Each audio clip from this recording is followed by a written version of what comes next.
नमस्कार दोस्तों, Sensex monthly expiry की एक और वीडियो में आपका स्वागत करता हूं। दोस्तों, सेंसेक्स की आज हमारी क्लोजिंग हुई है 75,366 की और लास्ट क्लोजिंग यानी फ्राइडे की क्लोजिंग से 824 पॉइंट नीचे आके सेंसेक्स ने क्लोज किया है। 1% से ज़्यादा नीचे आके सेंसेक्स ने क्लोज किया और नए लो पे आके क्लोज किया है सेंसेक्स ने।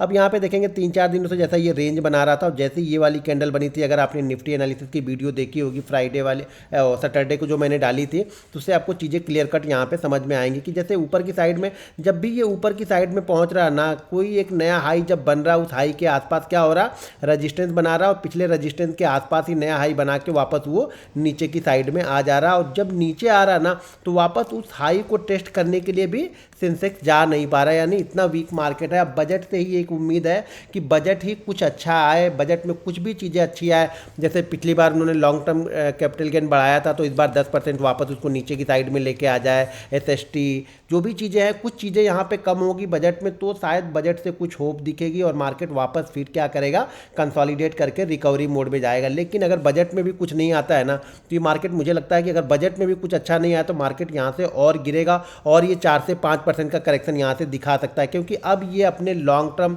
ट्रेंड लाइन, सपोर्ट लाइन, सारी चीज़ें ब्रेक करके धीरे धीरे उसके नीचे ट्रेड करना सेंसेक्स, निफ्टी, बैंक निफ्टी ये स्टार्ट कर चुका है। बैंक निफ्टी के लिए जो लास्ट होप बची हुई है वो एक लो है, जो कि रिसेंट लो है। रिसेंट लो को बैंक निफ्टी थोड़ा सा रिस्पेक्ट कर रहा है, लेकिन यहाँ पे आज देखेंगे तो निफ्टी और सेंसेक्स में अपने पुराने लो यहाँ पे ब्रेक हुए हैं और नए लो यहाँ पे सेंसेक्स ने बनाए हैं। अब यहाँ पे सेंसेक्स देखिए डेली चार्ट पे यहाँ पे क्या है, अगर ये रेंज देखेंगे तो ये रेंज काफ़ी बड़ी थी। यहाँ पे देखेंगे तो लगभग 75,800 700 से वापस जो रेंज थी 77,000 की, तो लगभग 1200-1500 पॉइंट की रेंज थी। तो जो ये रेंज बनती है ना, वही नीचे की साइड का या ऊपर की साइड का ब्रेकआउट के बाद मूव होता है। तो यहाँ पे एक होप यानी एक जो सिचुएशन बन सकती है नीचे की साइड में, ध्यान रखिएगा, एक सिचुएशन नीचे की साइड में यहाँ पे बन सकती है जब ये लो को ब्रेक करेगा। यानी कल लो को ब्रेक करके नीचे ट्रेड करना स्टार्ट किया तो यहाँ पे फिर से एक सेलिंग प्रेशर दिख सकता है, जो कि नेक्स्ट सपोर्ट सेंसेक्स में जो 15 मिनट के डेली चार्ट में जो सपोर्ट है नेक्स्ट, वो है 74,466 का। तो यहाँ पे फिर नज़र आपकी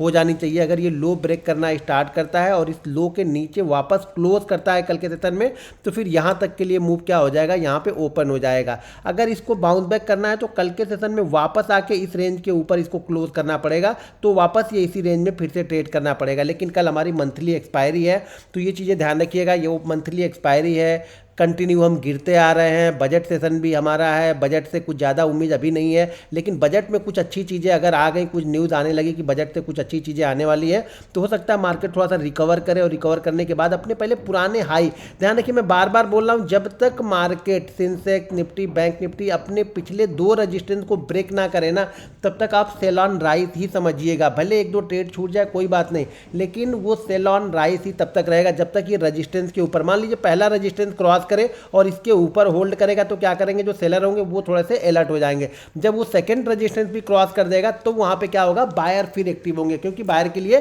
फिर सपोर्ट मिल जाएगा। यहां पे कहीं पर भी बायर के लिए सपोर्ट नहीं। और ऊपर से जैसा कि मैंने कल एक वीडियो बनाया था, एमटीएफ का वीडियो बनाया था, अगर आपने एमटीएफ का वीडियो नहीं देखा है तो आर्ट ऑफ ऑप्शन लर्निंग वाले चैनल पर हमने एमटीएफ का वीडियो डाला है। तो ये भी ध्यान दीजिए, जब मार्केट गिरता है तो ऐसे ही नहीं गिरा। एमटीएफ के बहुत सारे एमटीएफ के जो मार्जिन कॉल के जो होते हैं ना, वो भी यहाँ पे स्टॉप लॉसेस करते हैं। तो उस कंडीशन में क्या करता है, निफ्टी, सेंसेक्स, बैंक निफ्टी ये तेजी से और नीचे की साइड में आता है, क्योंकि वहाँ पे मार्जिन ट्रेड कटने स्टार्ट हो जाते हैं। जो लोग मतलब लोन लेके होता है ना, कि बैंक क्या करता है, ये अपना ब्रोकर क्या करता है, एमटीएफ आपके लिए देता है कि एमटीएफ में जाके तुम, आपके पास अगर 1 लाख रुपए है तो आप 3 लाख का और माल उठा लो, 4 लाख का माल उठा लो। तो ये 3 लाख रुपए जो आपने डाल के रखे हैं ना, और इस समय स्टॉक तो क्या दशा हो रही देखिए, थोड़े से भी रिजल्ट खराब हो रहे तो 8% 10% ऐसे निकल जा रहा है। और अगर आपने 4 गुना का लेवरेज लिया है तो 40% आपका एक ही दिन में निकल जाएगा। तो ब्रोकर क्या करेगा, वहाँ से पोजीशन आपकी कट कर देगा। तो इन चीज़ों को जरा ध्यान से ट्रेड कीजिए। मैं बार बार बताता हूं कि एमटीएफ कब लेना चाहिए, उसकी मैं वीडियो बनाऊंगा, तो उसको देखिएगा, फिर आपको समझ में आएगा कि एमटीएफ का सही यूज हमें कब करना चाहिए।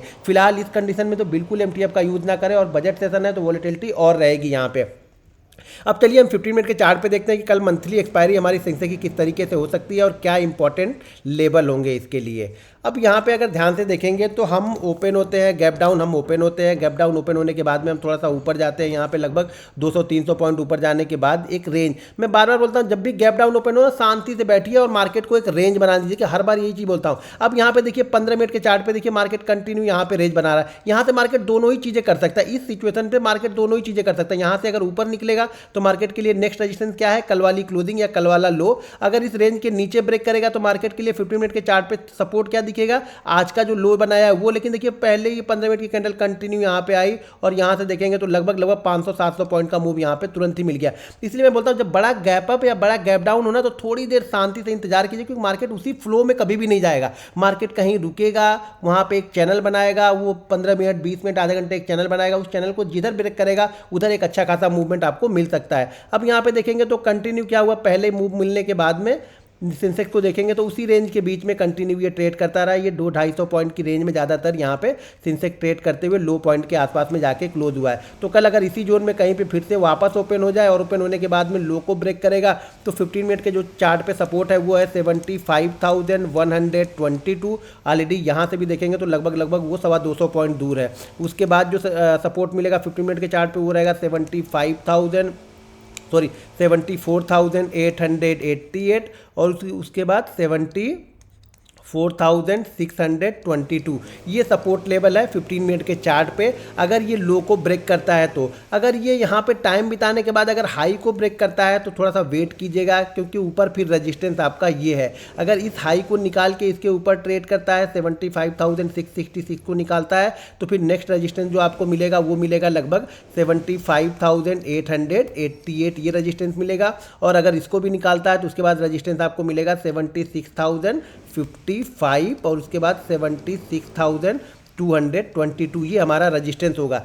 इंपॉर्टेंट है कि कल इस रेंज के अंदर में जितना देर इस टाइम निकालेगा, मान लीजिए पहले 1-2 घंटे इस रेंज में निकाल दिया और उसके बाद इस रेंज को ऊपर या नीचे की साइड में ब्रेक करेगा तो आपको एक एक्सपायरी मूव मिल सकता है। नीचे की साइड में ब्रेक किया तो उसी फॉलोअप मूव को कंटिन्यू ये चालू रखेगा यहाँ पे, क्योंकि देखिए आज जिन्होंने किया होगा या कल जिन्होंने शॉर्ट करके जो भी फ्राइडे को लेके गए होंगे उन्होंने क्या किया, यहाँ पे अपना प्रॉफिट बुक किया और यहाँ पे फिर से बायर सेलर दोनों सारा दिन मार्केट को चलाते रहे। कल फिर से अगर नीचे की साइड में जाएगा तो ये क्या करेगा, बायर का स्टॉप लॉस कट करवाएगा और नए सेलर को भी एंट्री देगा इंट्राडे के लिए।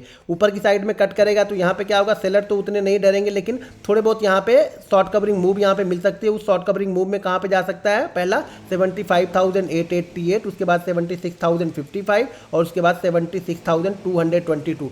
ध्यान रखिएगा जो मैं ये 2 लेवल बताता हूँ ना, इस लेवल को समझिए। मान लीजिए 75,888 के ऊपर ये कंटिन्यू बना हुआ है, इसके ऊपर कंटिन्यू बना हुआ, तो मतलब इसके नीचे सपोर्ट क्या होगा, जो इसके पीछे वाला सपोर्ट होगा वो हमारे लिए सपोर्ट का काम करेगा। उसके पीछे सपोर्ट क्या रहेगा, जहां पे ये ब्रेकआउट किया रहेगा ये हमारे लिए सपोर्ट का काम करेगा। अगर इसके ऊपर जाने के बाद ये क्या करता है, इस लेवल को निकाल देता है तो ये हमारे लिए सपोर्ट का काम करता है। तो ये चीज़ हमेशा ध्यान में रखिए कि जब एक रजिस्टेंस को क्रॉस करता है तो जो पीछे वाला रजिस्टेंस जो पहले रहता है वो हमारे लिए सपोर्ट का काम करता है। उसी तरह से एक अगर हम सपोर्ट को हम ब्रेक कर रहे हैं तो सपोर्ट ऊपर जाते वक्त वही सपोर्ट हमारे लिए रेजिस्टेंस का काम करने लगता है। तो इस रेंज में खुलना बहुत जरूरी है। मान लीजिए अगर गैप अप हम यहाँ पे ओपन होगा, इस आज के हाई के ऊपर अगर कहीं गैप अप ओपन होकर हम सस्टेन करने लगते हैं तो यहाँ पर भी थोड़ी बहुत शॉर्ट कवरिंग मूव मिल सकते हैं, लेकिन वहाँ से ऑलरेडी क्लोजिंग से लगभग 700-800 पॉइंट ऊपर रहेंगे तो यहाँ पे फिर वो मजा आएगा नहीं, यहाँ पे आप ट्रैप होगा। तो सबसे अच्छा ट्रेड यहीं पे बनेगा कि इस जोन में ही हम कहीं पे ओपन हुए। गैप डाउन ओपन होंगे, मान लीजिए गैप डाउन ओपन हो गए 150, 200, 300, 400 पॉइंट, तो फिर से आपको वेट करना पड़ेगा। इसी तरह के मूव के लिए आपको वेट करना पड़ेगा, इंतजार करना पड़ेगा। जब भी इस तरह के कोई पैटर्न बनेगा वहाँ पे, तो यहाँ पे क्या होगा, आपका स्टॉप लॉस डिफाइंड हो गया ना कि हमारा ये एसएल हो गया, अगर इसके नीचे जाता है तो हम सेल करेंगे, या इसके ऊपर निकलेगा तो हमारा ये एसएल हो गया। तो आपका एसएल यहाँ पे डिफाइंड हो गया कि इस रेंज के बीच में हमारा एसएल है। लेकिन फ्लो में अगर सेल करने जाओगे तो फिर आप ट्रैप हो जाओगे। दोस्तों अगर वीडियो पसंद आए तो वीडियो को लाइक और शेयर कीजिए। अगर आप भी इन्वेस्टमेंट और डीमेट अकाउंट ओपन करना चाहते हैं तो वीडियो के डिस्क्रिप्शन में लिंक है, वहाँ से जाके आप अपना डीमेट अकाउंट ओपन करके अपनी ट्रेडिंग स्टार्ट कर सकते हैं। मिलते हैं नेक्स्ट वीडियो में। जय हिंद।